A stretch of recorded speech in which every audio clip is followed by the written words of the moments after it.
Welcome again to Joan TV Media. It's always a pleasure to have you here with me.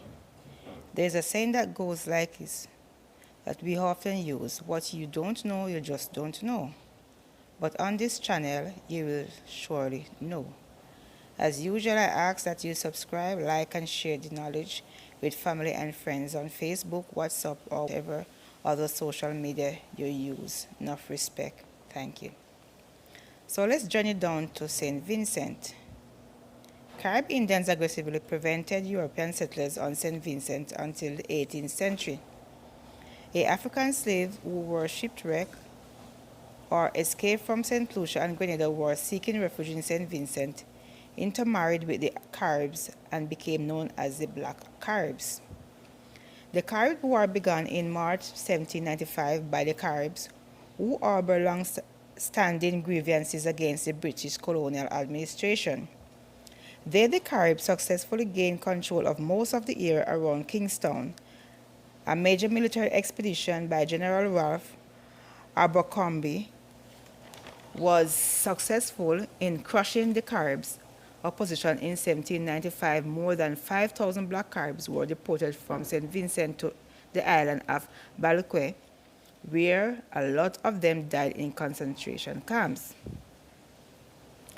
While other Caribbean colonies had begun producing sugar from the 1640s and 50s, St. Vincent was still in the Caribbean, who had the best sugar lands. Other colonies such as Barbados and Antigua was producing sugar for over 120 years before St. Vincent started. But when the British took over the prized Caribbean lands in the north, only then the lands were considered ideal for sugar plantations. When St. Vincent started, it was in the period of the British colonization. In 1763, the island became a colony of the British, and about 3 years later it began the exportation of sugar, but only in small quantities. In 1813, the Barrier Hill Tunnel was cut through Mount Young to have communication with the north of the island. Later, the Black Point Tunnel was cut at the sea end of Mount Young to have easier shipment of sugar through Barrier. Georgetown came from Grand Sable Estate, which was the largest estate in the colony, and the remainder of the Carib land was divided into 7 large estates. They were Mount Bentic, Langley Park, Wabaka, Lot 14, Waterloo, Orange Hill, and Torama. Later, the Grenadines were divided into 2 blocks with North Block linked with St. Vincent. The country started exporting sugar cane 10 years before the start of the American independence, which deprived planters of cheap sources of supply for their estates.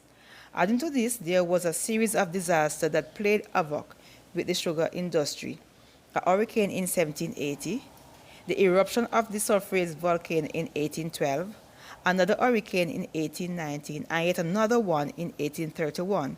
So all these disasters brought a burden on the estates.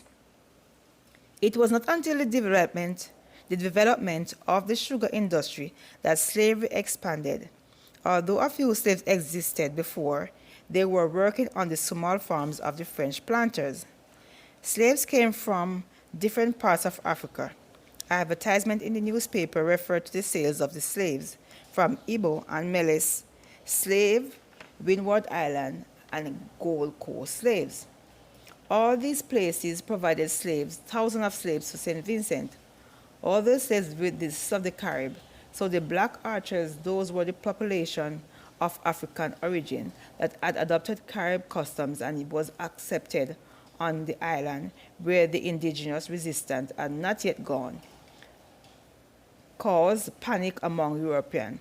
While it might be argued that the slaves of St. Vincent did not attain the brutality that other slaves in other colonies received, slaves law put several restrictions on the lives of slaves.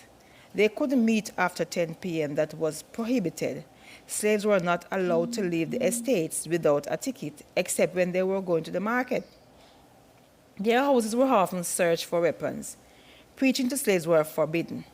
By 1795, it became apparent to the local population that Britain had no intentions of obeying the treaty that was signed in 1773, which was the first time Britain had been forced to sign an accord with non-white people in the Caribbean.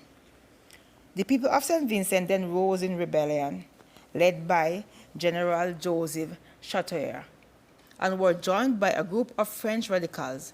Chateaubriand divided the island with his brother Duval, who was another captain. Duval had a Guadeloupe lieutenant working his way along the coast. Chateaubriand was met by his French supporters at Chateaubriand, and together the forces worked their way to Dorset's Hill. There they launched an attack on the city capital, Kingston. On March 14, a battalion of British soldiers led by General Ralph Abercrombie marched toward Dorset's Hill and attacked the rebel force. That night, Chateaubriand was killed. Though the rebellion continued until October 1796, under the leadership of Duval, Chateaubriand's death led to the desertion of French supporters, and without their assistance, the tide of the war turned in favor of the British. In recognition of his bravery, a monument was set up on Dorset's Hill where he died. Joseph Chateaubriand is now a national hero of St. Vincent.